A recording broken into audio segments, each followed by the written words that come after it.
लिखा जाता है। हाँ, तो ये हो गया हमारा। अब 39 की बात करते हैं। Bacteria do not have chloroplast.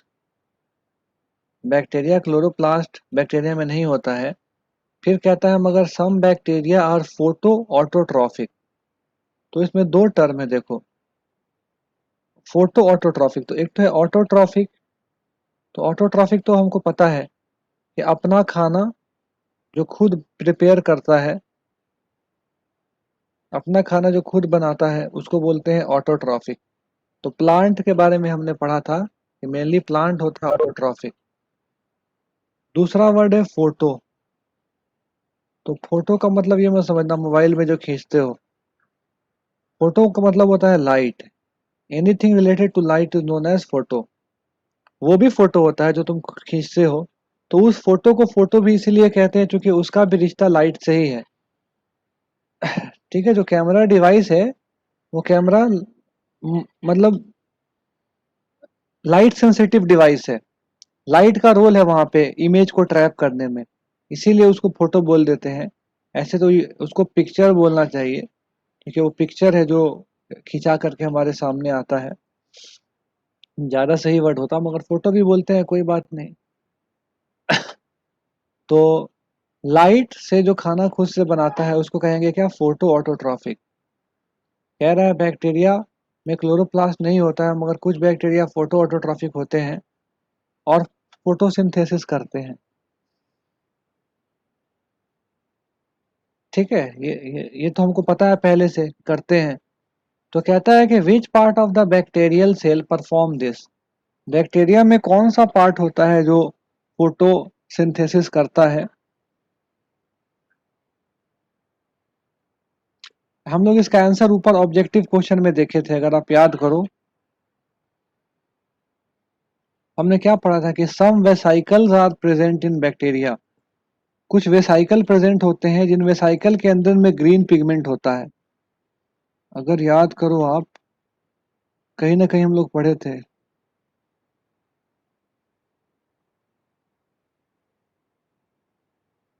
एक सेकंड बस मैं वो ढूंढ रहा हूँ, कहाँ पढ़े थे हम लोग।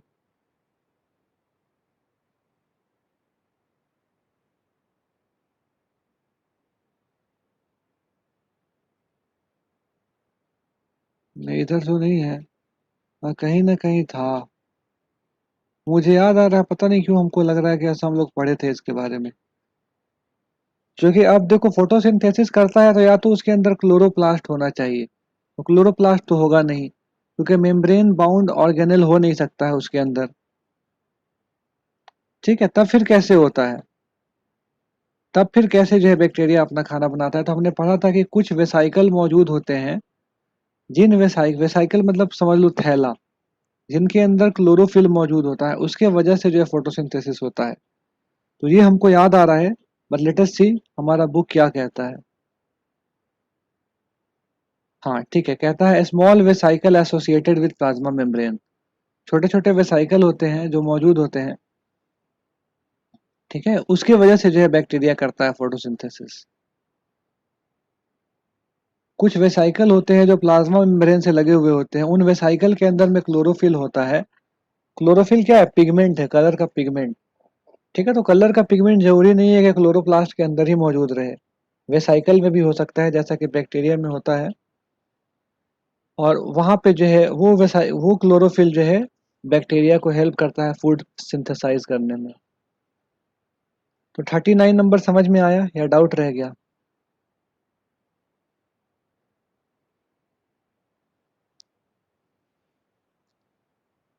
इसका आंसर नोट्स में तुम लोग के जो है कर देंगे, इसीलिए हम रुके हुए हैं, फाइनल भेज नहीं रहे हैं। एक बार फाइनल भेजेंगे, फिर एक हफ्ते के 4-5 दिन के बाद कम से कम जो है टेस्ट लेंगे इसका।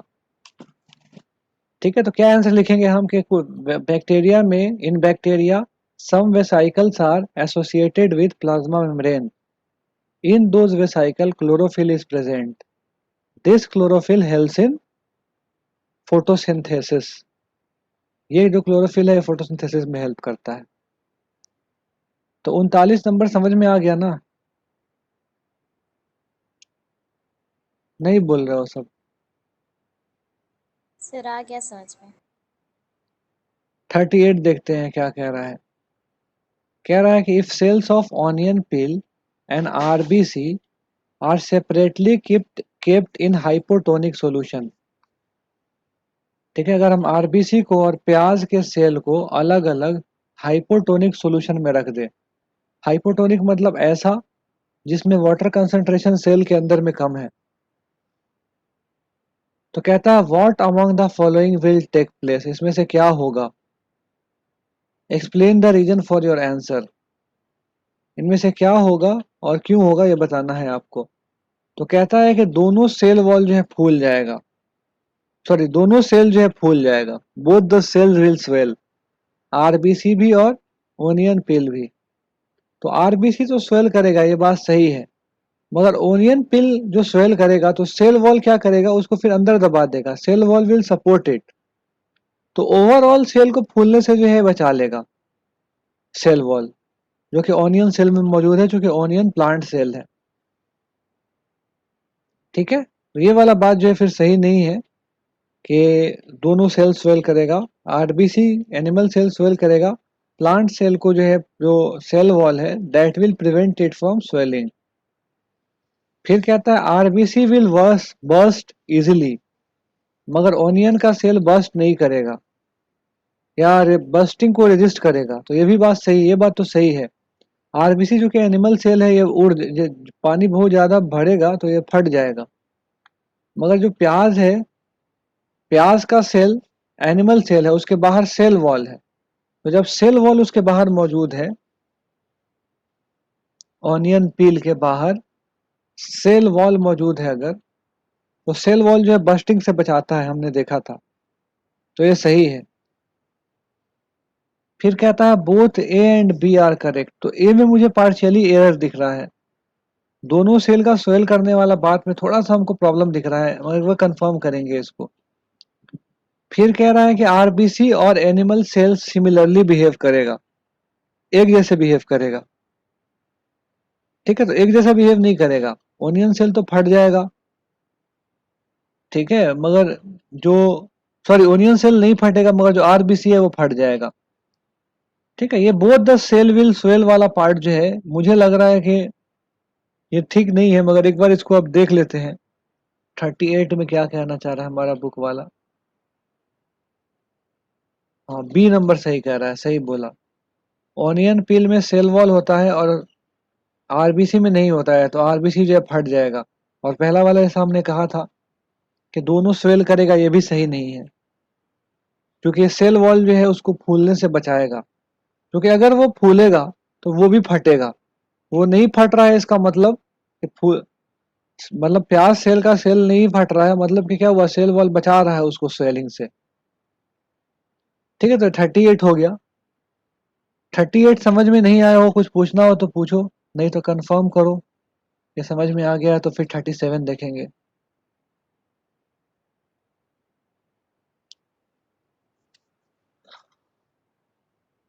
हालांकि आसान है, समझ में तो आ ही गया होगा। क्या हो गया आज तुम लोग बोल नहीं रहे हो, पढ़ने का मन नहीं कर रहा है आज। आ गया समझ में सर, सर समझ में आ आ गया गया। सर समझ में।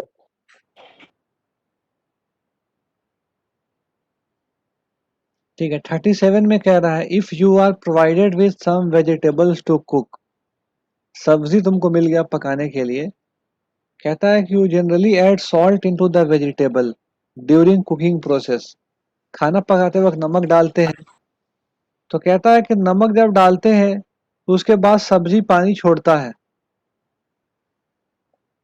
ठीक है, कहता है किस मैकेनिज्म की वजह से सब्जी पानी छोड़ता है, क्या होता है।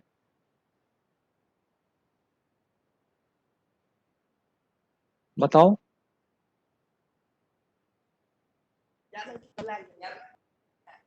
हैं? सर उसमें नमक सोल्यूशन डाला का कारण जाता है सर, इस वजह से। नमक हाइपोटोनिक सोल्यूशन का कारण। हाइपोटोनिक सॉल्यूशन के कारण। ठीक है, एक हिसाब से आंसर, यस मगर सर, ज्यादा सरल भाषा में बोला जाए तो हाई बोला जाएगा, कंसंट्रेटेड। और ज्यादा सरल भाषा में बोला जाए तो बोला जाए कि जब हम नमक डाल देते हैं पानी में तो बाहर में जो है वाटर कंसंट्रेशन कम हो गया, सेल के अंदर में ज्यादा है, तो सेल के अंदर से पानी का क्या निकलेगा, बाहर निकलेगा। ठीक है, तो एक्सो ऑस्मोसिस जो है फेनोमेनन का नाम है, बाहर निकलने को क्या बोलते हैं, एक्सो ऑस्मोसिस। तो वही लिख दिया इसने, एक्सो ऑस्मोसिस हुआ। सिर्फ ऑस्मोसिस कोई लिख दे फिर भी मार्क्स मिल जाएगा, कोई एक्सप्लेन कर दे फिर भी मार्क्स मिल जाएगा, मगर ऑस्मोसिस या एक्सो ऑस्मोसिस लिखना ज्यादा सही है।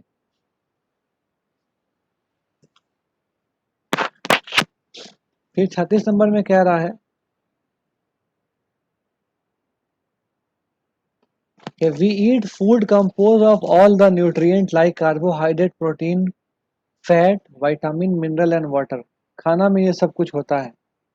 कहता है आफ्टर डाइजेशन, जब खाना पच जाता है, these are absorbed in the form of glucose, ये एब्जॉर्ब होता है ग्लूकोज के फॉर्म में, कार्बोहाइड्रेट ग्लूकोज के फॉर्म में एब्जॉर्ब होता है, ठीक है, प्रोटीन अमाइनो एसिड के फॉर्म में, मतलब प्रोटीन जो हम बाहर से लिए हैं दाल के रूप में या किसी भी रूप में, मिल्क के रूप में, एग के रूप में, तो वो प्रोटीन किस में कन्वर्ट हो जाता है, अमाइनो एसिड में कन्वर्ट हो जाता है टूट के। याद रखना, ये सब इंपॉर्टेंट बात है। कार्बोहाइड्रेट किस में कन्वर्ट होता है भाई, तो ग्लूकोज में। प्रोटीन किस में कन्वर्ट होता है भाई, तो अमाइनो एसिड में। फैट किस में कन्वर्ट होता है, तो फैटी एसिड, ग्लिसरॉल, दोनों में। Fat gets converted to fatty acid and glycerol. ठीक है, विटामिन बॉडी में एब्जॉर्ब हो जाता है, वो कन्वर्ट नहीं होता है मुझे जहां तक लग रहा है। और मिनरल जो है बॉडी में एब्जॉर्ब हो जाता है, आई जैसे कैल्शियम वाला चीज हम खाएं तो हड्डी में कैल्शियम एब्जॉर्ब हो जाएगा। ठीक है, तो अब कह रहा है कि what mechanism are involved in absorption of digested food and water. Digested food और वाटर के एब्जॉर्ब होने में कौन सा मैकेनिज्म इन्वॉल्व है। तो हमने पढ़ा था कि डिफ्यूजन से डाइजेस्टेड फूड मतलब ग्लूकोज जो है, ग्लूकोज के बारे में स्पेशली हमने पढ़ा था कि ग्लूकोज डिफ्यूजन की वजह से ब्लड में जाता है और वहां से पूरे शरीर में चला जाता है। ठीक है, फिर कह रहा है वाटर, वाटर का एब्जॉर्प्शन किसकी वजह से होता है, तो वाटर मुझे लग रहा है कि वाटर का ऑब्जॉर्प्शन ऑस्मोसिस की वजह से होता होगा। फूड का तो पता है, ग्लूकोज का तो पता है अच्छे से कि ग्लूकोज डिफ्यूजन की वजह से होता है। ठीक है, और इसमें क्या हो रहा है, इसमें भी जो एक्सो ऑस्मोसिस ही हो रहा है ना, वाटर जो है बाहर जा रहा है। अगर ऑस्मोसिस हो रहा है पानी में तो सेल के बाहर जा रहा है। मगर एक बार इसको देख लेते हैं वाटर वाला पार्ट का क्या आंसर है, क्योंकि फूड का तो पता है क्या है। 36 में सही कहा, डिफ्यूजन एंड ऑस्मोसिस। ठीक है, डिफ्यूजन से जो है जैसा हमने बताया था आपको कि डिफ्यूजन से ग्लूकोज जाता है, और वाटर किससे जाता है, तो ऑस्मोसिस से जाएगा। वाटर के मूवमेंट को through a semi permeable membrane osmosis ही कहा जाता है। 35 तो हो गया था, इधर हो गया 42 तक। अब 43 देखते हैं। कहता है कि बैक्टीरिया का सेल ऑनियन पील सेल से कैसे अलग है। अब ये देखो, रटा हुआ बच्चा तो इसको नहीं बताएगा, जो समझ के याद किया होगा ना वही बताएगा, जो बिना समझे याद किया होगा वो नहीं बता पाएगा इसका आंसर। तो अगर आप में से कोई समझ के याद किया है तो वो बताए कि बैक्टीरिया का सेल और प्याज के सेल में क्या डिफरेंस है। सर बैक्टीरिया सेल प्रोकैरियोटिक होता है और अनियन फील का सेल ठीक है, वेरी गुड आंसर, यूकैरियोटिक होता है। सही बात है। तो इसको थोड़ा सा अब और एक्सप्लेन करो, अब ऑर्गेनल के टर्म में बताओ कि कौन कौन सा चीज ऐसा होगा जो ऑनियन में होगा बैक्टीरिया में नहीं होगा। न्यूक्लियस अब्सेंट होगा सर बैक्टीरिया में, सर ऑनियन में प्रेजेंट होगा सर। सही बात है। तो ऐसे हम बोल सकते हैं कि मेम्ब्रेन बाउंड ऑर्गेनल जितना भी है, जैसे न्यूक्लियस, एंडोप्लाज्मिक रेटिकुलम, ठीक है, ये सब कुछ जो है ऑनियन में होगा, बैक्टीरिया में नहीं होगा। ठीक है, तो लेट अस सी हमारा बुक कैसे आंसर कर रहा है इस क्वेश्चन को। ठीक है, इसने बस जो है इतना लिख के छोड़ दिया है, बैक्टीरिया प्रोकैरियोट है, ऑनियन यूकैरियोट है। मगर इसमें थोड़ा सा आप एक्सप्लेन कर दे तो और अच्छा है। 44 है कि कार्बन डाइऑक्साइड और वाटर कैसे मूव करता है in and out of cell. तो हम आपको बताए थे, दो चीज के बारे में अलग से हम बोले थे कि जो गैस एक्सचेंज होता है ऑक्सीजन का कार्बन डाइऑक्साइड का और जो ग्लूकोज का होता है, इसमें हम बोले थे अक्सर बच्चों को कंफ्यूजन आ जाता है। ये कब बोले थे? जब पहले चैप्टर पढ़ा रहे थे तब। पहले चैप्टर में भी क्वेश्चन था, नोट्स पलट के देखोगे हम लिखवाए भी थे शायद। उस दिन हम अपने घर के बाहर खड़ा होके क्लास लिए थे, बरसात का मौसम था, और हम आप लोग को स्पेशली बोले थे कि ग्लूकोज ग्लूकोज और कार्बन डाइऑक्साइड के बारे में बहुत सारे बच्चे जो है गलती कर देते हैं, बोल देते हैं कि ये ऑस्मोसिस से होता है, जबकि ये किससे होता है? डिफ्यूजन से होता है। ठीक है, तो अब गैस में क्या है? कार्बन डाइऑक्साइड है, तो किससे हो जाएगा? डिफ्यूजन से। और वाटर किससे होगा? ऑस्मोसिस से।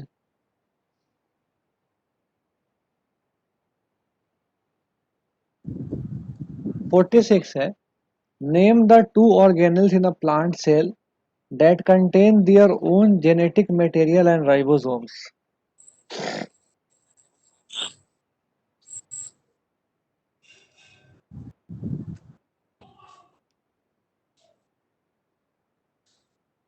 ठीक है, तो दो ऑर्गेनल बताइए प्लांट सेल में जिसका अपना जेनेटिक मटेरियल होता है, अपना राइबोसोम होता है। माइटोकॉन्ड्रिया। दो बताना है ना, तो दो बताओ। तो दो में तो पहला तो हो गया न्यूक्लियस। माइक्रो दूसरा प्लास्टिड सर। दूसरा बोलोगे क्लोरोप्लास्ट या प्लास्टिड। ठीक है, क्लोरोप्लास्ट भी बोलोगे चल जाएगा, क्योंकि chloroplast is also type of plastid. तो ये तो आप बोलोगे। माइटोकॉन्ड्रिया का प्लांट सेल में होता है, ऐसा नहीं कि नहीं होता है, कम होता है। वो कोई बोल देगा तो गलत नहीं होगा, मगर ज्यादा सही कौन सा आंसर हुआ? न्यूक्लियस और क्लोरोप्लास्ट। माइटो भी सही है, माइटो भी होता है, क्योंकि प्लांट में भी रेस्पिरेशन होता है। प्लांट में फोटोसिंथेसिस भी होता है, प्लांट में रेस्पिरेशन भी होता है। तो 46 नंबर का देखिए हमारा किताब क्या आंसर करता है। माइटोकॉन्ड्रिया एंड प्लास्टिड कह रहा है। ठीक है, कोई बात नहीं, सही है। क्लोरोप्लास्ट बोलो तो ठीक है। Why are lysosome known as scavenger of cell. अब स्कैवेंजर क्या करता है? स्कैवेंजर सफाई करने का काम करता है। तो लाइजोजोम भी क्या करता है? जो डेड सेल है उसको सफाई कर देता है। डेड तो हम कहेंगे कि since lysosome cleans the dead cell, lysosome dead cell को क्लीन करता है, तो इसलिए इसको क्या बोलते हैं? स्कैवेंजर बोलते हैं। स्कैवेंजर पता है ना, जो सफाई कर्मचारी जो होता है, झाड़ू ये सब लगाता है, उसको भी स्कैवेंजर बोला जाता है। ठीक है, स्कैवेंजर और कुछ जानवरों को भी बोला जाता है। जो डेड कोई जानवर हो गया, सपोज कहीं बिल्ली मर गई, खेत में पड़ी हुई है, तो कोई जानवर आता है जो उसको खा जाता है आकर के। मतलब चिड़िया भी क्या बोलते हैं, गिद्ध विद टाइप का जो जानवर है जो उसको खा जाता है आके, they are also known as scavengers. ठीक है, तो ये इसका आंसर जो हो जाएगा आपका। अब इसमें ये सुसाइड वाला आंसर नहीं करेंगे, सुसाइड के टर्म में स्कैवेंजर पूछा है, उसी टर्म में हम आंसर करेंगे।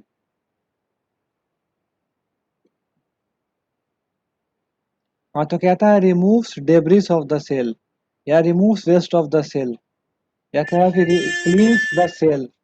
ठीक है, तो cleans dead cell, dead cell को साफ करता है। कुछ भी आप लिखो, अच्छे भाषा में लिखो, मार्क्स मिलेगा आपको।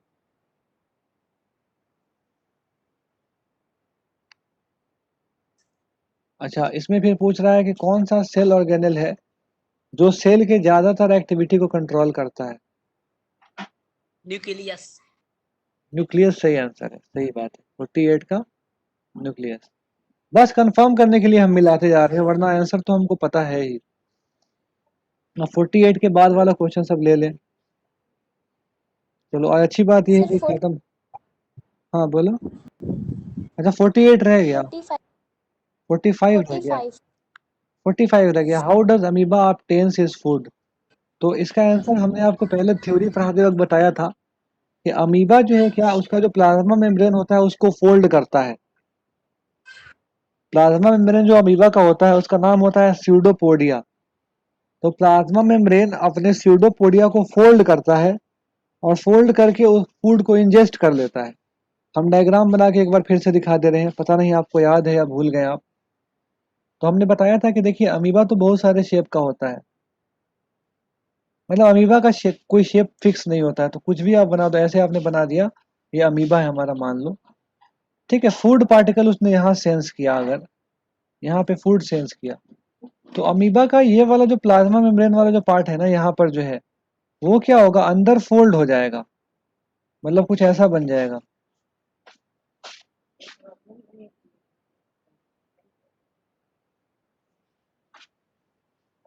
ये वाला जो सीधा सीधा था, ये कहाँ जाएगा, अंदर जाएगा, ऐसे फोल्ड हो जाएगा, ठीक है, ताकि ये अपने फूड को अंदर ले ले। जब ये फूड को अंदर ले लेता है तो अपने चारों तरफ फूड वैक्यूल फॉर्म कर लेता है अंदर लेके, मतलब जब ये अंदर चला गया तो इसके चारों तरफ एक गोला बन जाएगा, इसका नाम है फूड वैक्यूल, उसी में जो है ये फूड डाइजेस्ट हो जाएगा, ठीक है। तो इसमें की वर्ड क्या क्या है, आंसर में क्या क्या शब्द मौजूद होना चाहिए। पहला, cell membrane fold, cell membrane पहला कीवर्ड। दूसरा कीवर्ड फोल्ड, मतलब सेल मेम्ब्रेन को फोल्ड करता है। तीसरा कीवर्ड स्यूडोपोडिया, मतलब जो उसका सेल मेम्ब्रेन है वो स्यूडोपोडिया उसको कहा जाता है, वो उसको फोल्ड करता है और उसके द्वारा फूड को इंजेस्ट करता है, ठीक है। तो इसका आंसर एक बार देखते हैं क्या हमारा बुक कर रहा है। बस इसने एंडोसाइटोसिस लिख के छोड़ दिया है, मगर हम पूरा एक्सप्लेन करेंगे इसको कैसे कैसे होता है। एक सेकंड, जरा यहाँ हम खोल ले अमीबा, बुक में भी एक बार पढ़ ले, बुक का भाषा भी देख ले, बुक क्या कह रहा है। कहता है in single celled organism like amoeba, food vacuole contain food item that amoeba has consumed. Food vacuole में फूड आइटम होता है जो अमीबा ने लिया है, अमीबा ने जो फूड लिया है उसके चारों तरफ क्या फॉर्म हो जाता है, फूड वैक्यूल फॉर्म हो जाता है, ठीक है। तो ये है, और देखते हैं।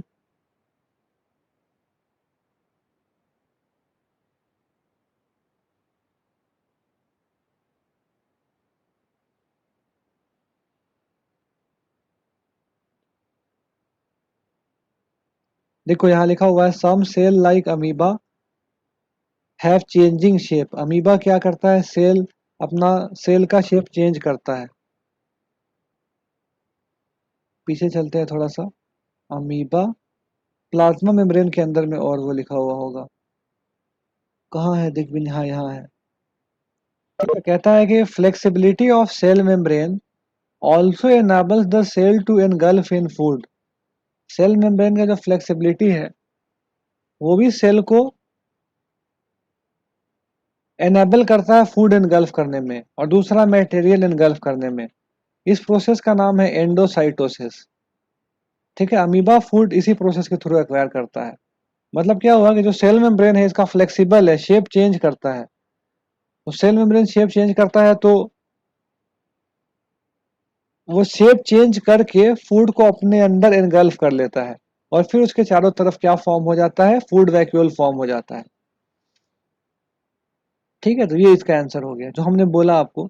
हम इसका आंसर नोट्स में भी लिख देंगे आपको, ताकि याद करने में आसानी रहे आपके लिए। देखो बायो में आपको याद तो करना पड़ेगा, इनफैक्ट सारे सब्जेक्ट में याद करना पड़ता है। आप हमको बताओ कौन सा ऐसा सब्जेक्ट है जिसमें हमको याद नहीं रखना पड़ता है, एक ऐसा सब्जेक्ट का नाम बताओ।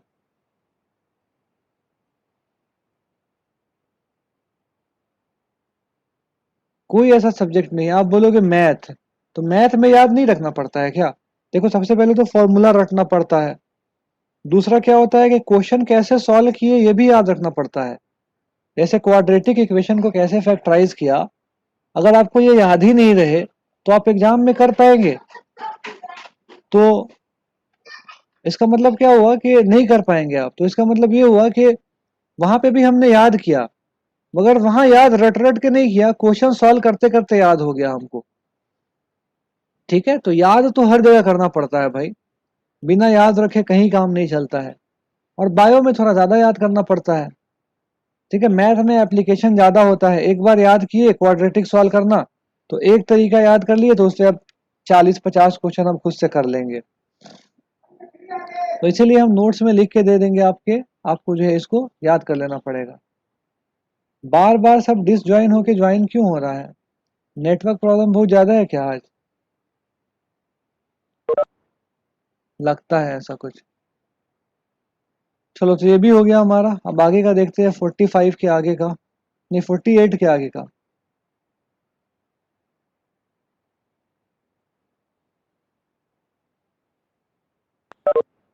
बस इतना क्वेश्चन करके ये चैप्टर अपना खत्म हो जाएगा। आज इसको खत्म ही करेंगे। आज प्रयास करते हैं कि इसको खत्म कर लें हम।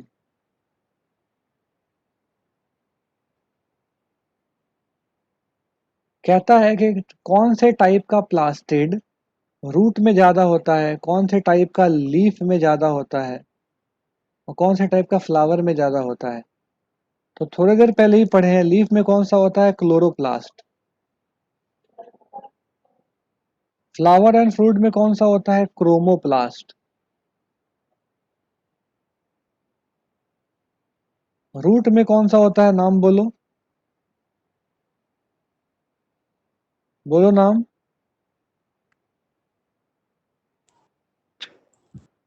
ल्यूकोप्लास्ट। ठीक है, ये रूट में मौजूद होता है ज्यादा। तो बस हो गया ये। फिर है कि प्लांट सेल में बड़ा वैक्यूल क्यों होता है। क्योंकि प्लांट सेल में जो वैक्यूल है वो स्टोरेज ऑर्गन का रोल प्ले करता है। क्योंकि प्लांट अपना फूड खुद मैन्युफैक्चर करता है, ठीक है, तो वो फूड को स्टोर करता है, पहला। दूसरा, जो वेस्ट है प्लांट का, वेस्ट को भी बाहर निकालने में मदद करता है। तो क्या पता चला हमको कि it is also a kind of excretory organ, waste को बाहर निकालने वाला ऑर्गन भी है। इसीलिए क्या होता है, प्लांट सेल के अंदर वैक्यूल बड़े साइज का मौजूद होता है, क्योंकि इसको बड़ा बड़ा काम करना होता है। तो हम अपना बुक देखते हैं, बुक हमारा क्या आंसर करता है इसको। हाँ, तो कहता है कि वैक्यूल एक तो स्टोरेज ऑर्गन की तरह काम करता है, स्टोर करता है, ठीक है। दूसरा, वेस्ट के बारे में इसने नहीं लिखा है, अपने बुक में दिया हुआ है एनसीईआरटी में, मेन बुक में। फिर कहता है कि they also contain cell sap that give turgidity to the cell, turgidity भी प्रोवाइड करता है। सैप रस को बोलते हैं। तो सेल के सेल सैप जो है एक लिक्विड है जो मौजूद होता है, जो टर्जिडिटी प्रोवाइड करता है। तो इसीलिए बड़ा होना जरूरी है। अगर बड़ा नहीं होगा वैक्यूल तो प्लांट सेल धंस जाएगा, चिपट जाएगा, एकदम चपटा हो जाएगा, ठीक है। तो इन्हीं दो कारणों की वजह से, या ऐसा बोलो, इन्हीं दो चीजों को करने के लिए हमारा जो प्लांट सेल है उसमें वैक्यूल बड़ा होता है। फिर कह रहा है क्रोमाटिन, क्रोमाटिड और क्रोमोजोम में क्या रिश्ता है। What is the relation between chromatin, chromatid and chromosome. तो क्रोमाटिन हमने पढ़ा था, thread like structure present in the nucleus. देखा था ना, डायग्राम याद करो, ऐसा न्यूक्लियस था, ये बॉल की तरह न्यूक्लियस था, और इसमें धागा की तरह थ्रेड लाइक जो एंटेंगल थ्रेड लाइक जो है मौजूद था, वो क्या था, क्रोमाटिन था। क्रोमाटिड शब्द अभी हमने नहीं देखा है, इस पे बात कर लेंगे अभी। क्रोमोसोम हमने देखा था क्या होता है। तो हमने पढ़ा था कि क्रोमाटिन सेल डिवीजन के टाइम खुद को रीअरेंज करता है क्रोमाटिन के शेप में, मतलब ऐसा।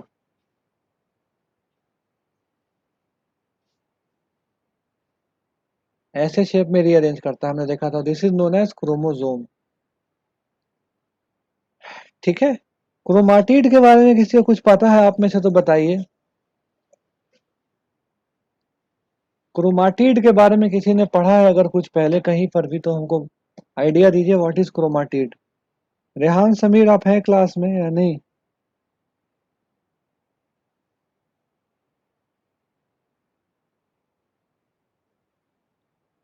रेहान,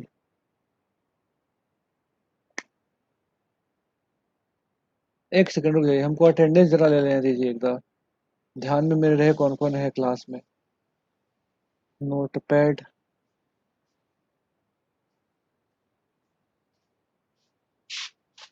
अमृतेश जी, कल आपके घर फोन किए थे हम। Yes sir. क्योंकि आप बहुत दिन से गोली दे रहे थे तो जरूरी था, जरूरी हो गया था एकदम फोन करने का। अनुप्रिया, आशुतोष, हर्ष, मेहर, नेहा।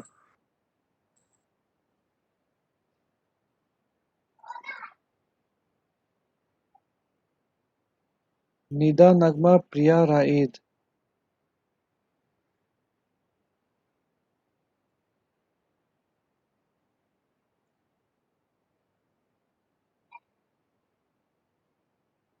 शबाब।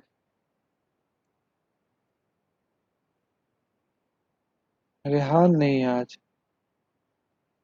शुभम। और कोई बच्चा जो आया था चला गया? हम्म, तो हो गया आज का अटेंडेंस, हमको ध्यान रहेगा। हाँ अब बताइए भाई, क्रोमाटिड हमको तो बहुत सही से ध्यान नहीं आ रहा है किसको बोलते हैं। अ, हमको ऐसा लग रहा है कि यूकैरियोट और प्रोकैरियोट दोनों के जो न्यूक्लियर मटेरियल है उसको क्रोमाटिड बोला जाता है शायद। I am not that sure, हमको याद नहीं आ रहा है।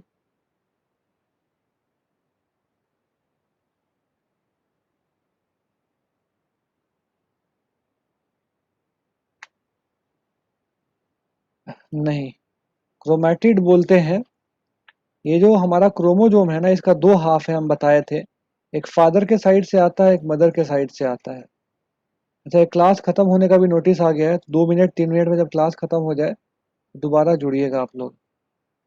ये भी सही से नहीं बना डायग्राम।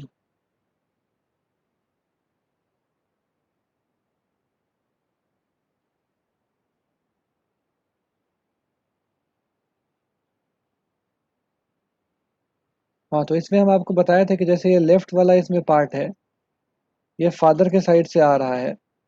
राइट वाला जो हाफ है इधर, ये मदर के साइड से आता है। ठीक है ना? तो जो एक जो जोड़े का एक जो है ना, जो क्रोमोजोम है वो तो जोड़ा से मिलके बन रहा है। एक फादर के साइड से आ रहा है, एक मदर के साइड से। और बीच में जहाँ पे जुड़ रहा है इसका नाम होता है सेंट्रोजोम।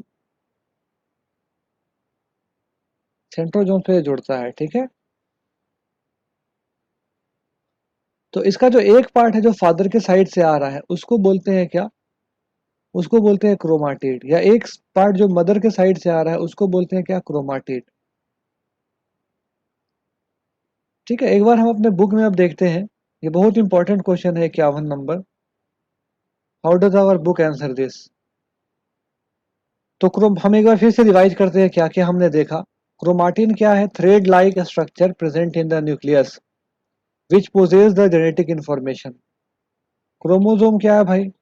तो at the time of cell division, chromatin rearranges itself into a special structure known as chromosome. Chromosome also possess genetic information. ठीक है, तो उसके बाद फिर है क्रोमाटिड। तो one half of the chromosome, या कहो कि out of the two parts forming the pair in chromosome, one part is known as chromatid. ठीक है, तो हम क्या करते हैं, अब इसका आंसर देखते हैं हमारा बुक क्या आंसर कर रहा है 51 को।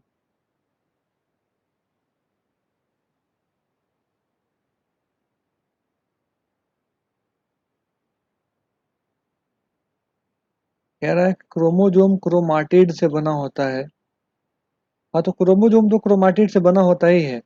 क्रोमोजोम में जोड़ा है, ठीक है। क्रोमोजोम में जोड़ा है, और एक जोड़ा को क्या बोलते हैं? क्रोमाटिड। तो दो जोड़ा मिलके बना है ना, मतलब दो मिलके बना है ना जोड़ा क्रोमोजोम। तो इसलिए यहाँ पे इसने लिख दिया कि क्रोमोजोम क्रोमाटिड से बना हुआ होता है। और फिर कहता है क्रोमाटिड क्रोमाटिन से बना हुआ होता है। ये भी कहना ठीक है, हमने जो आंसर किया वो भी ठीक है। हमने क्या आंसर किया कि the thread like structure present in the nucleus is known as chromatin. फिर वहां से हमने क्रोमोजोम डिफाइन किया। At the cell time of cell division chromatin rearranges into chromosome and one part of the pair of the chromosome is known as chromatid. तो clear हुआ या doubt है? अभी भी कुछ नहीं समझ में आया तो पूछो।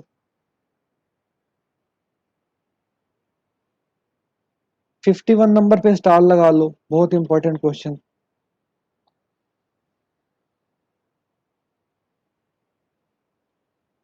समझ गए?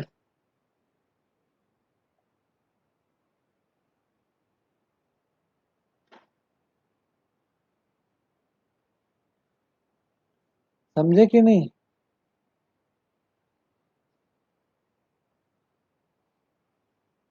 सर एक बार फिर से रिपीट कर दीजिए। ठीक है, फिर से रिपीट कर। हाँ मेहर फिरदौस, क्या बोल रही हो तुम? अच्छा ऐसा करते हैं, ये क्लास का मीटिंग एंड कर लेते हैं, दोबारा कनेक्ट कीजिए तो फिर एक्सप्लेन करते हैं आपको। नहीं तो बोलते बोलते में रुक जाता है, खुद से आधी बात रह जाती है अधूरी।